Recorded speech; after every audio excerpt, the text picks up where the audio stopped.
नमस्कार, स्वागत है आपका अपने YouTube channel SPM live classes में। आज हम शुरू कर रहे हैं वर्धन वंश के बाद में जो आगामी तीन वंश है जिनका तीनों का आपस में संबंध है त्रिकोणात्मक संघर्ष के तहत। उनमें से पाल वंश, राष्ट्रकूट वंश और तीसरा जो वंश है वो वंश है गुर्जर प्रतिहार वंश। सबसे पहले हम शुरू कर रहे हैं पाल वंश।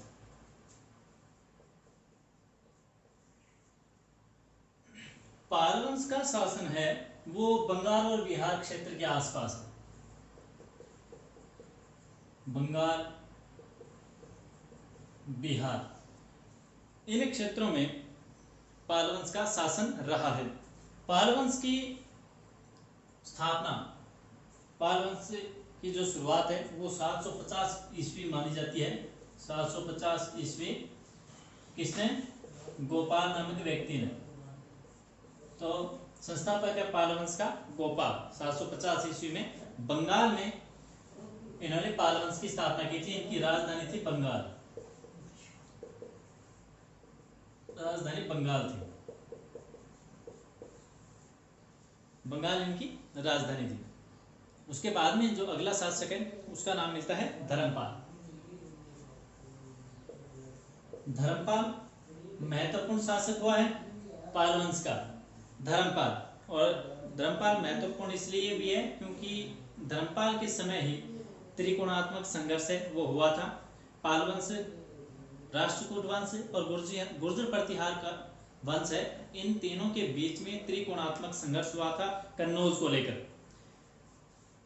तो कन्नौज को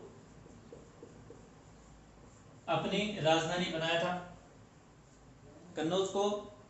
कन्नौज क्षेत्र को जीता था धर्मपाल ने। उसके बाद में त्रिकोणात्मक संघर्ष आता है धर्मपाल के शासनकाल में। त्रिकोणात्मक संघर्ष तीनों वंशों में इस संघर्ष के बारे में दिया हुआ है। त्रिकोणात्मक संघर्ष के बारे में जिनमें पाल, राष्ट्रकूट और गुर्जर प्रतिहार, इन तीन राजवंशों में ये त्रिकोणात्मक संघर्ष हुआ है कन्नौज को लेकर, कन्नौज क्षेत्र को लेकर, जिनमें राष्ट्रकूट है वो विजयी होता है। राष्ट्रकूट वंश के जो शासक हैं वो विजयी होते हैं। उसके बाद में अगला जो शासक है उसका नाम मिलता है देवपाल। देवपाल भी एक महत्वपूर्ण शासक है। इसने भी अपने साम्राज्य को युद्धों में विजय प्राप्त करके बढ़ाया था। इसने अपनी राजधानी चेंज की थी। राजधानी पहले थी पाटलिपुत्र और पाटलिपुत्र से ये अपनी राजधानी है वो बंगाल ले गया था। तो बंगाल से पहले पाल वंश की राजधानी क्या थी? पाटलिपुत्र थी, जिसे को परिवर्तित किया था किसने? देवपाल ने। उसके बाद में देवपाल के बाद में जो शासक मिलते हैं वो निर्बल शासक होते हैं, या देवपाल के बाद में इससे पाल वंश का पतन शुरू हो जाता है। तो उसके बाद में एक नवे शासक के बारे में जिक्र आता है पाल वंश के, जिसका नाम है महिपाल। महिपाल नाम का एक शासक होता है, महिपाल फर्स्ट। तो महिपाल फर्स्ट के समय एक चोल शासक है, राजेंद्र फर्स्ट चोल शासक है। इसने महिपाल के राज्य क्षेत्र में आक्रमण कर दिया था और यह दक्षिण भारत का था। इसने उत्तर में गंगा नदी के क्षेत्र तक अपना साम्राज्य वो विस्तारित किया था। तो गंगा का जो क्षेत्र है, गंगा नदी का जो क्षेत्र है उस तक पहुंच गया था राजेंद्र प्रथम जो चोल शासक था। उसने गंगा नदी तक अपना साम्राज्य वो फैला दिया था। तो गंगा नदी के दक्षिण में पाल वंश का जो साम्राज्य है वो एकदम से समाप्त हो गया था। 12वीं शताब्दी के बाद में पाल वंश है वो एकदम से कमजोर हो गया था। पाल वंश के जो राजा थे उनकी जो शक्ति एकदम से क्षीण हो गई थी। एकदम से ऐसे माना जाए तो 12वीं शताब्दी के बाद में ये वंश है वो समाप्त हो जाता है। पाल वंश के जो शासक थे वो बौद्ध धर्म को मानते थे। कौन से धर्म को? बौद्ध धर्म की अनुयायी थे, बौद्ध धर्म को मानते थे।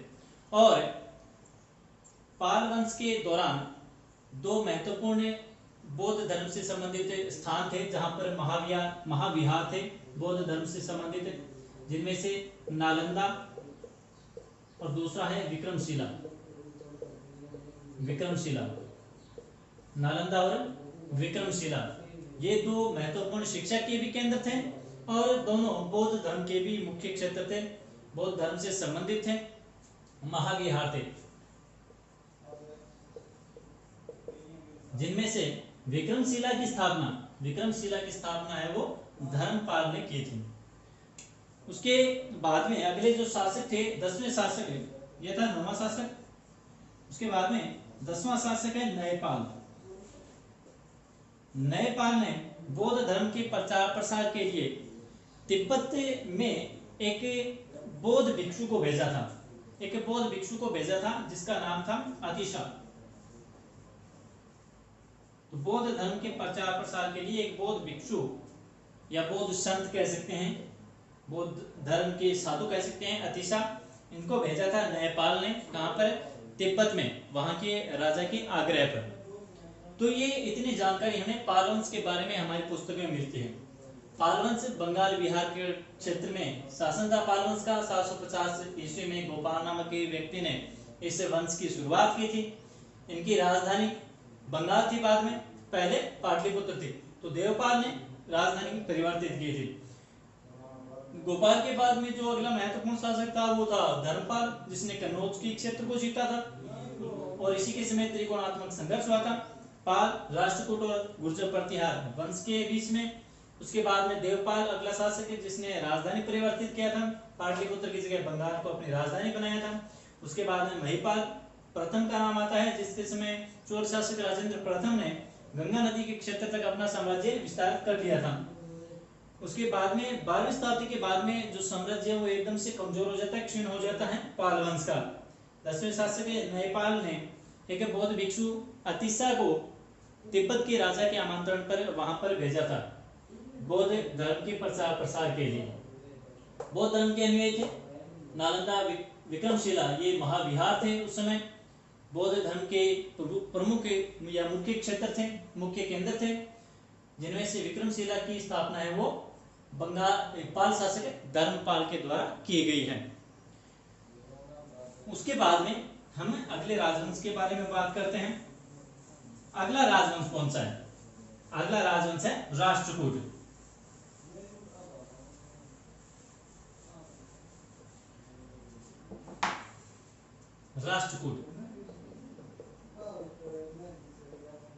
राष्ट्रकूट वंश।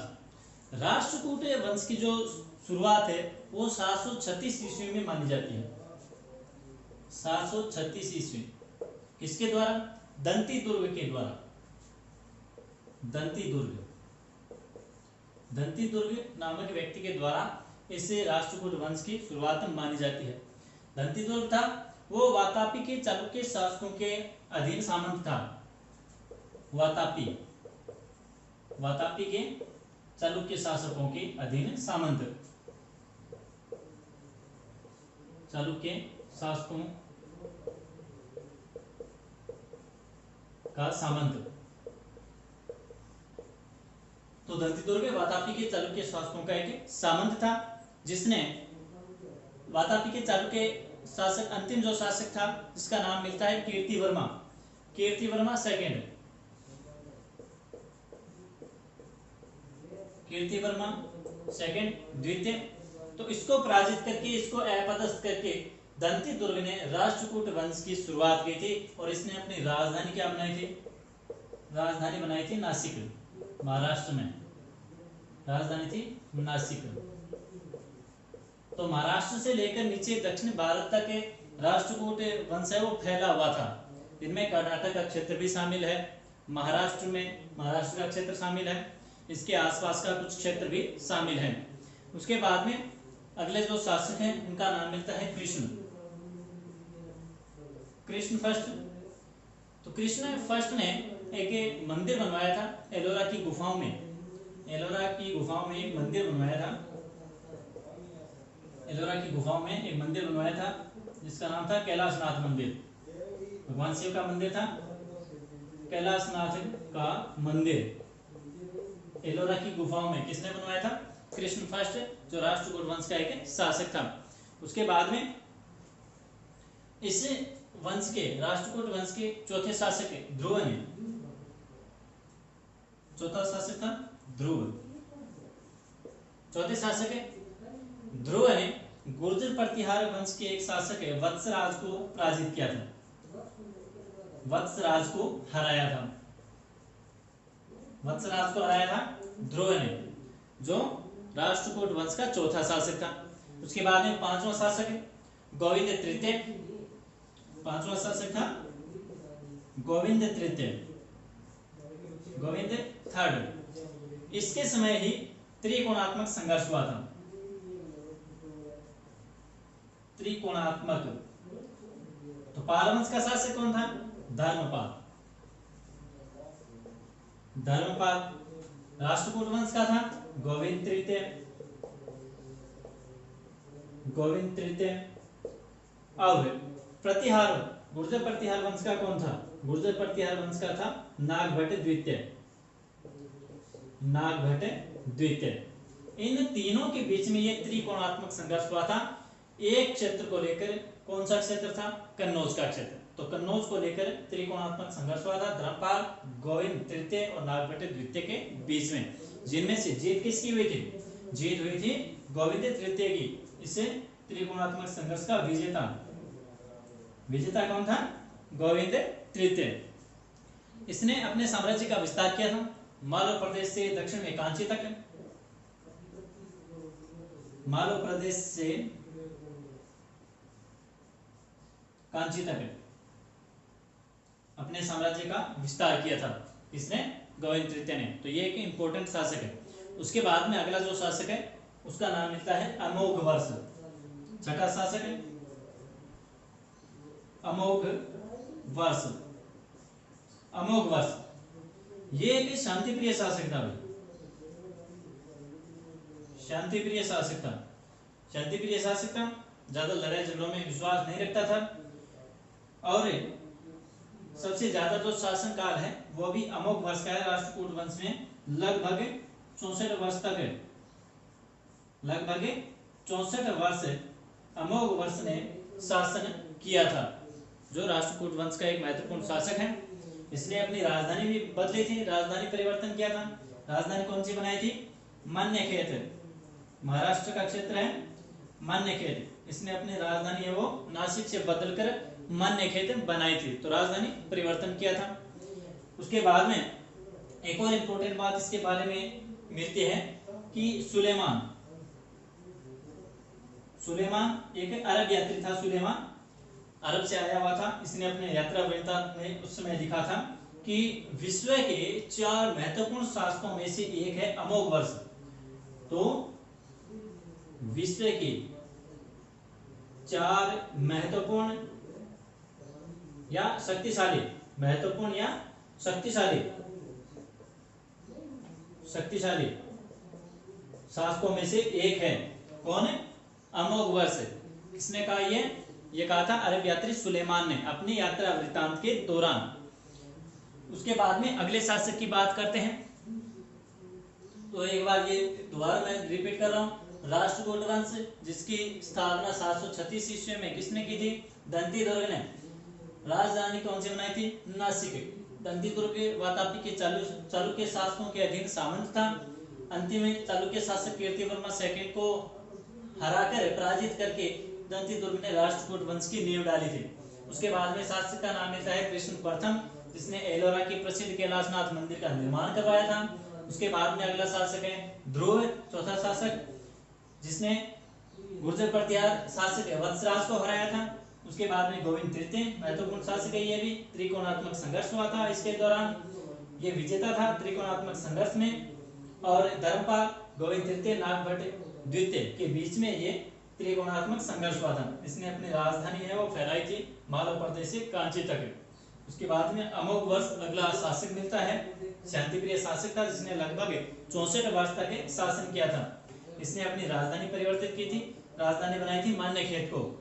सुलेमान जो एक अरब यात्री था, इसने अपनी यात्रा वृत्तांत में लिखा है कि विश्व के 4 महत्वपूर्ण 4 शक्तिशाली शासकों में से एक है अमोघवर्ष। अगला शासक है कृष्ण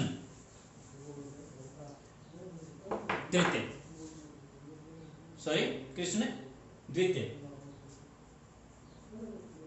कृष्ण द्वितीय और इंद्र तृतीय।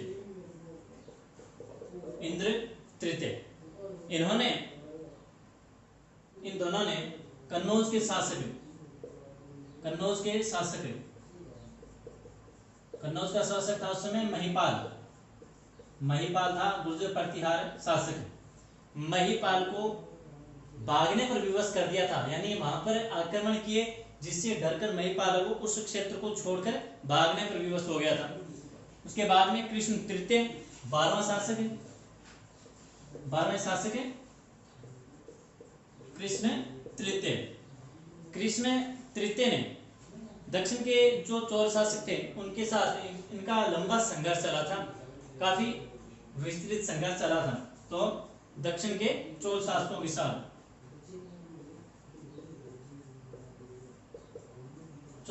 के साथ इनका संघर्ष हुआ था।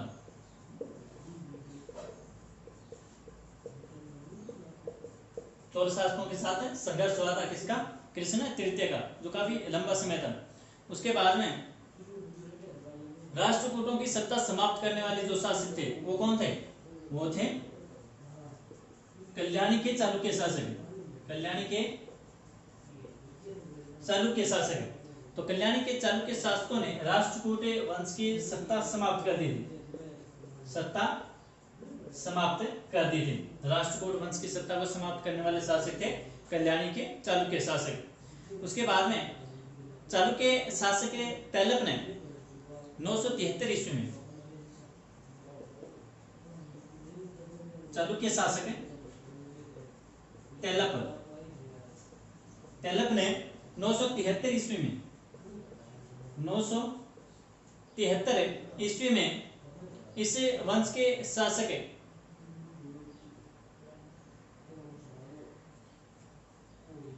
राष्ट्रकूट वंश के शासक कर्क द्वितीय को हराकर मान्यखेत पर अधिकार कर लिया था। जो इनकी राजधानी थी मान्यखेत पर अधिकार कर लिया था किसने? चालुक्य शासक तैलप ने। कब? 973 ईस्वी में।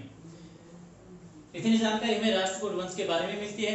इसके अलावा राष्ट्रकूट वंश के जो शासक थे वो वैदिक धर्म के अनुयायी थे, वैदिक धर्म को मानते थे, वैदिक धर्म के अनुयायी थे। इसके अलावा इनके जो साहित्य थे, जो राष्ट्रकूट वंश के जो साहित्य थे वो संस्कृत और कन्नड़ भाषा में लिखे गए थे। संस्कृत और कन्नड़ भाषा में यहाँ के साहित्य मिलते हैं, या कन्नड़ और संस्कृत भाषा के जो साहित्य थे उनके पोषक थे, ये उनको शरण दिए हुए थे, उनके पोषक थे। वैदिक धर्म को मानते थे, संस्कृत और कन्नड़ साहित्य के पोषक थे, और चालुक्य राजा तैलप ने इनकी सत्ता को समाप्त किया था। कल्याणी के चालुक्यों ने इनकी सत्ता को, राष्ट्रकूट वंश की सत्ता को समाप्त कर दिया था। यह इतनी जानकारी हमें राष्ट्रकूट वंश के बारे में मिलती है।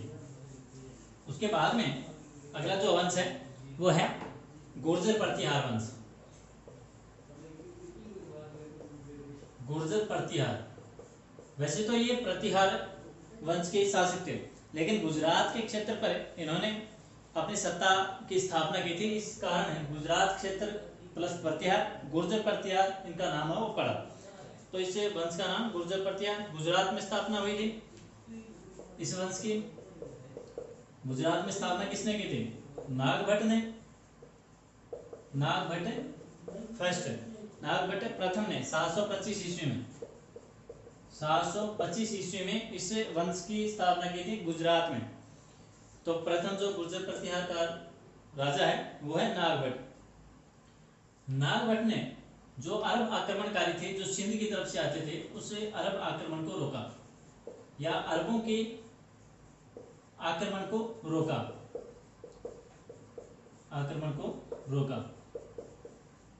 अरबों के आक्रमण को रोकने वाला नागभट्ट प्रथम है शासक। उसके बाद में अगला जो शासक है वो है वत्सराज। वत्सराज पहला शासक था गुर्जर प्रतिहार का जिसने सम्राट की उपाधि धारण की थी, सम्राट की पदवी धारण करने वाला शासक कौन था? वत्सराज था। उसके बाद में अगला जो शासक है वो इंपॉर्टेंट शासक है नागभट्ट द्वितीय, नागभट्ट सेकंड के समय ही त्रिकोणात्मक संघर्ष हुआ था, उसके बारे में हमने पढ़ लिया था। इसने 816 ईस्वी में कन्नौज पर अधिकार कर दिया था, कन्नौज पर अधिकार कर दिया था किसने? नागभट्ट द्वितीय ने, और कन्नौज को अपनी राजधानी बनाया था। कन्नौज को राजधानी बनाने वाला शासक था नागभट्ट द्वितीय। उसके बाद में त्रिकोणात्मक संघर्ष हुआ था जिसमें विजयी कौन रहा था? जिसमें विजयी रहा था राष्ट्रकूट वंश का गोविंद तृतीय।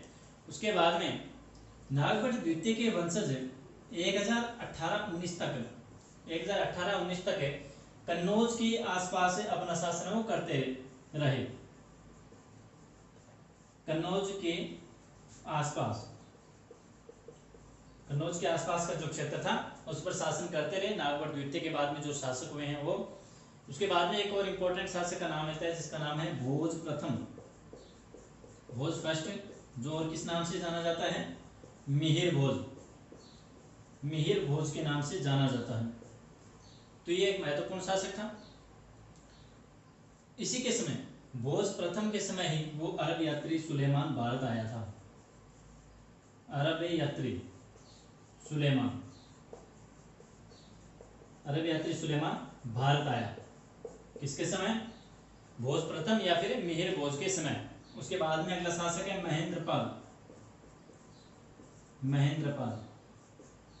महेंद्रपाल के जो गुरु थे उनका नाम मिलता है राजशेखर।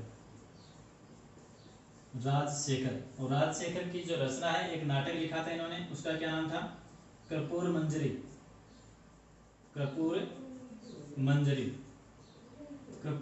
एक नाटक लिखा था राजशेखर ने, और राजशेखर गुरु था किसका? महेंद्रपाल का। उसके बाद में जो शासक है वो है महिपाल, जिसके बारे में हमने पढ़ा था राष्ट्रकूट वंश में भी। महिपाल किसने हराया था? इंद्र तृतीय ने इसको हराया था, महिपाल को। उसके बाद में इसके जो गुर्जर प्रतिहार जो वंश है इसका पतन है वो शुरू हो गया था। उसके बाद में कुछ शासक हुए हैं जिनका सिर्फ नाम मिलता है, जिनमें भोज सेकंड। उसके बाद में अगला शासक है विनायकपाल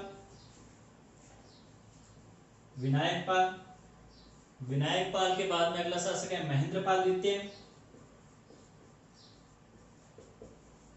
महेंद्रपाल सेकंड के बाद में अगला शासक देवपाल के बाद में अगला शासक है महिपाल द्वितीय। महिपाल द्वितीय के बाद में अगला शासक है विजयपाल। इन शासकों ने लगभग 1013 ईस्वी तक शासन किया था। 1013 ईस्वी तक शासन किया था इन शासकों ने।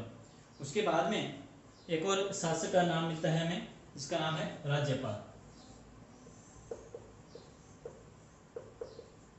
राज्यपाल के समय 1019 ईस्वी में 1018-19 तक शासन चला था। तो 1019 की हम बात कर रहे हैं। 1019 ईस्वी में गजनी के शासक महमूद गजनवी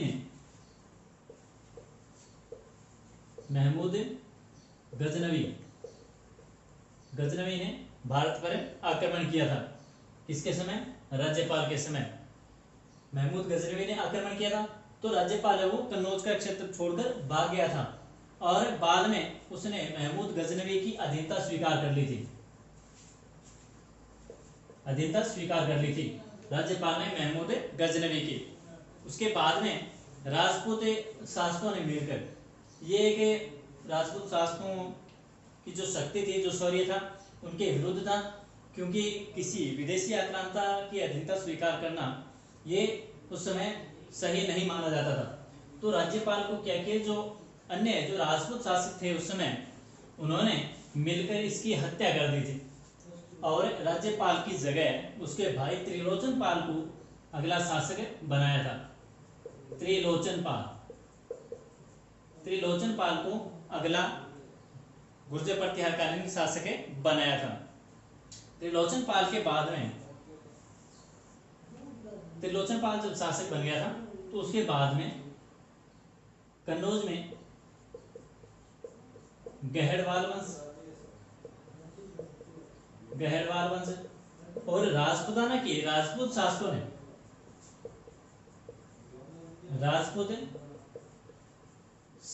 ने त्रिलोचन पाल को हटाकर इसे पूरे गुर्जर प्रतिहार के साम्राज्य को एकदम से उखाड़ दिया था, समाप्त कर दिया था। तो त्रिलोचन पाल वो अंतिम शासक था और इसकी सत्ता समाप्त करने वाले जो शासक थे वो कन्नौज के गहड़वाल वंश के शासक थे और राजपूताना के राजपूत शासक थे। इतनी जानकारी हमें गुर्जर प्रतिहार के वंश के बारे में मिलती है। तो आज हमने 3 राजवंशों के बारे में पढ़ा था, जिनमें सबसे पहले पाल वंश, उसके बाद में गुर्जर प्रतिहार वंश और उसके बाद में है गुर्जर प्रतिहार से पहले राष्ट्रकूट वंश और गुर्जर प्रतिहार वंश। तो इन तीनों की जितनी भी जानकारी हमारी पुस्तक में थी वो सारी हमने पढ़ ली है। फिर भी कोई समस्या है तो आप पूछ सकते हैं। तब तक के लिए आप घर पर रहकर पढ़ते रहिए। धन्यवाद।